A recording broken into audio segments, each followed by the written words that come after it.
So, with comic book superheroes becoming more mainstream in pop culture, I get a lot of people asking me about characters and where to get started. With 80 years of American superhero comics, it can be pretty tough to figure out where to begin. Today I'll be starting a new video series on the channel that'll be like a top 5 for new readers, focused on getting people introduced to the source material so that they can know more about these characters beyond what they see on the silver screen. With the massive success of all these big multi-million-dollar movies from both Marvel and DC, I think it's important to know where these stories come from, with paper and ink. Let me make a disclaimer that these aren't necessarily my top 5 stories of all time for these characters. However, some are. We'll save the top 10 all-time list for another video. In the first outing of the series, you know we gotta come in strong with one of the biggest icons in all of pop culture, the Batman. Batman is probably the most beloved character in all of comics. Don't end. A symbol of the best that humanity can be, he serves as the most relatable superhero in the American mythological pantheon. Batman's long and illustrious history has been written in ink for nearly 80 years, but can sometimes be intimidating to new readers. Today we set out to explore 5 great Batman stories for beginners to pick up. We'll be doing these in a rough order so that it will align with continuity and help make sense of it. We're going to start off with one that has easily made its way onto any Batman fan's top 5, with Batman Year One. Batman Year One by comics legends Frank Miller and David Mazzucchelli is the first modern retelling of Batman's origin, and to many, it's the best. As much of a modern retelling of Batman's origin as Year One is, the story is just as much, if not more so, a story of Jim Gordon's beginning in the Gotham mythos. Throughout Year One, the minds of Gordon and Batman are constantly being juxtaposed with one another, contrasting methodology while their end goals are the same. Like many of Frank Miller's works, the story is heavy with internal monologue and the thought processes of the main characters. Being able to understand the internal routines of each character provides a visceral and dry-cut image to both their motivations and their doubts. We see both men struggle throughout their first year operating in Gotham. The city is portrayed as gritty, crime-ridden, and downright corrupted, stacking a huge obstacle in front of them if they're to succeed on their war on crime.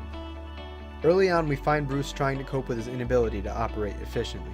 As skilled as he is, Bruce realizes that the only way to accomplish his goal is to strike fear into the hearts of criminals, and to take on the persona of the Batman. We follow the newly knighted Batman as he fails and learns to rise to new heights as the Cape Crusader we know him as today, using his skill and his wit to get him out of dangerous situations with both the GCPD and the mob. Gordon, on the other hand, finds himself struggling with being the good cop in a city filled with crooked ones. His attempts at weeding out corruption in both the GCPD and the political offices of Gotham places him and his family in deep water. Both characters are on a journey of self-discovery, finding that in each failure, an opportunity to be better arises. Finding themselves at a loss working independently, Batman and Gordon learn that they must work together for the sake of both themselves and Gotham City.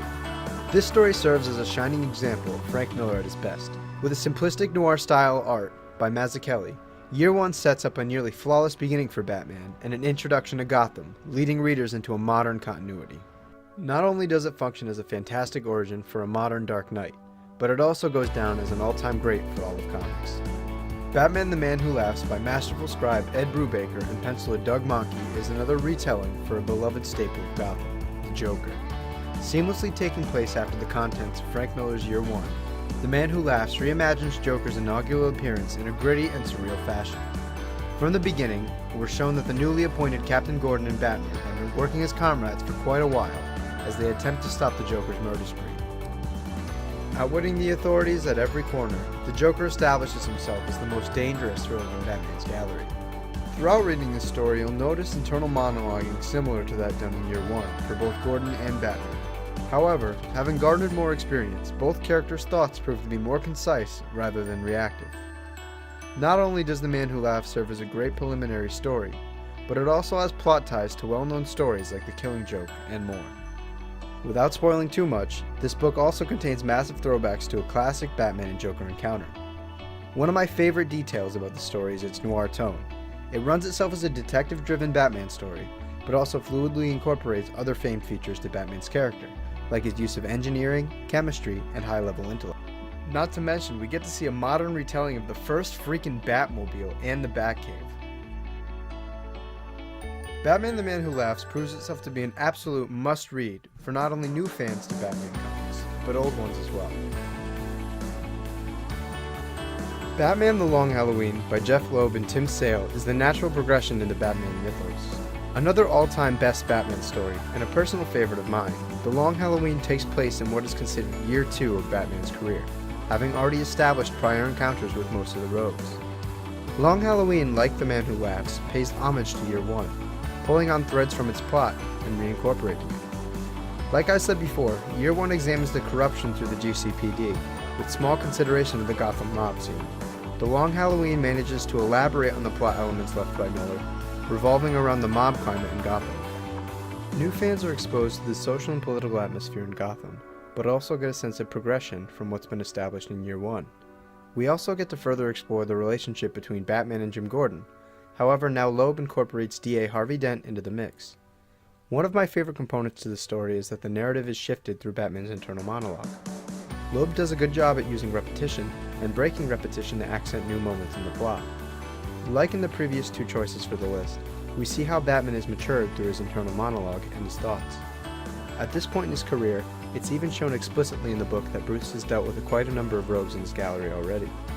For the most part, he has his process to a science, and his thoughts are more clean-cut and deliberate compared to year 1. The broad plot to Long Halloween takes place over the course of a year.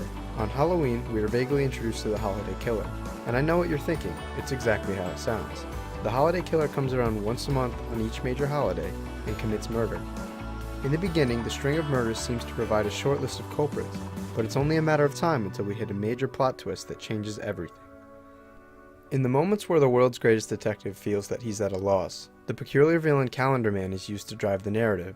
Unironically, before his incarceration at Arkham, the D-list character Calendar Man committed crimes that reflected the time of year. Batman meets with him once a month at Arkham in order to further uncover the criminal methodology behind the Holiday Killer. The artwork in The Long Halloween is another key factor that helps set the book apart. Tim Sale's art style utilizes thin line work, heavy blacks, and plays with dark colors to set the tone of the story. The stylistic choices made by Sale cement his Batman as one of the most definitive in all of history. I mean seriously, it's dark, gritty, what else would you want out of Gotham? With all of the dark and gritty features, however, The Long Halloween has no lack of wild comic book moments with the Gotham rogues. Batman The Long Halloween proves itself to be an absolute must-read for any Batman fan, and falls perfectly within the lines of his continuity.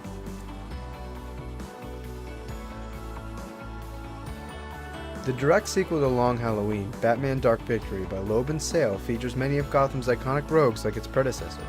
This comic also gives us the emergence of Two-Face and the fallout from Long Halloween. Loeb pens another spirited whodunit in Gotham City, now introducing the Hangman Killer following the discovery of Holiday. In the wake of the Hangman killings, bodies of GCPD officers are found, you guessed it, hung. But attached to each body is a Hangman puzzle written on various files from the ex-DA Harvey Dent's office.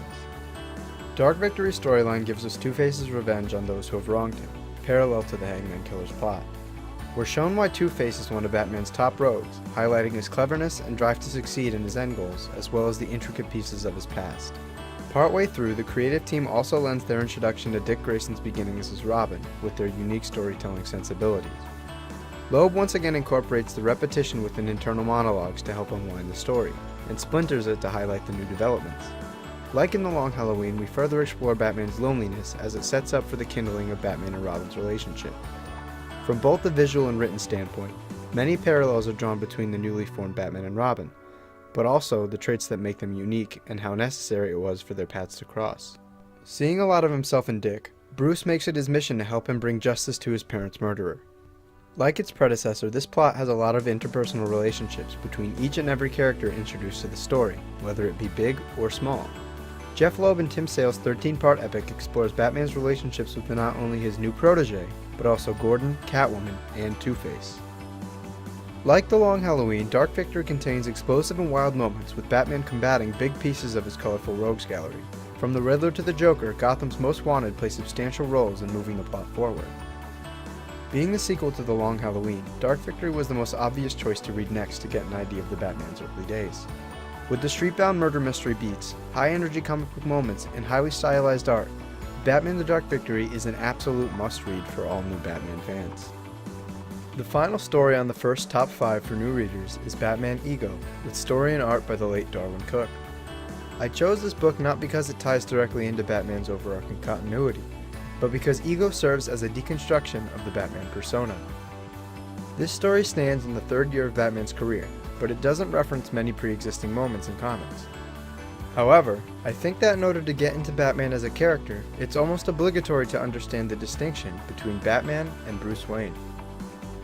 Ego explores the toll that crime fighting takes on Batman, both physically and mentally. His thought process is explored thoroughly through the descriptive internal monologue. We begin to see Batman doubt not only his effectiveness as the Caped Crusader, but the necessity for it even to exist. We enter the psyche of Bruce Wayne as the ego of Batman manifests, challenging the very foundation which the mantle was built upon. We explore the day that the ego was born, and how it impacts Bruce's decisions from a young age. Ego tries to convince Batman that his crusade has been absorbed in vanity. Bruce's companionship with Robin and Jim Gordon are challenged, as Ego believes that they were just cries for approval. Batman's beginnings as a violent anti-hero is juxtaposed with his more recent outings, alluding to his growing weakness and loss of focus. The story transitions focus to Bruce's connection with the Joker. Here we see allusions to the Killing Joke, and Batman's inability to stop the Red Hood from falling into the famed vat of toxic acid, ultimately creating the Joker. Ego suggests that Bruce needs to kill the Joker in order to fulfill his war on crime, and that the only reason he doesn't is because he requires an enemy great enough to give Batman purpose. The Batman ego tells Bruce that if he lacks the conviction to do what needs to be done, ultimately, he must either fully embrace the Batman persona or let it die. Darwin Cook's Batman Ego is a phenomenal exploration at what Batman is to Bruce. The artwork pulls together stylistic choices reminiscent of the beloved Batman animated series and David Mazzucchelli. Ego isn't one found on a lot of people's early readers lists, but for me, it's an absolute must in order to understand who the character is.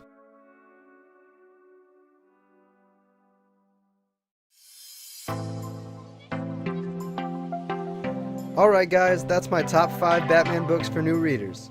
I hope a lot of people who are interested into getting started on Batman have a good place to start now. And for you comic veterans, what 5 books would you suggest for new readers? Let me know in the comments down below. If you enjoyed the video or found it useful, please feel free to leave a like and subscribe to the channel for more. Come back Thursday night, April 26th, or early Friday the 27th, for a review and discussion on Avengers Infinity War. Man, I can't freaking wait. If you guys have any suggestions for stuff you want to see covered on the channel, leave it down in the comments below, and I'll try to give it a shot. Thanks for watching, and I'll see you at the next video from Dark Knight Nation.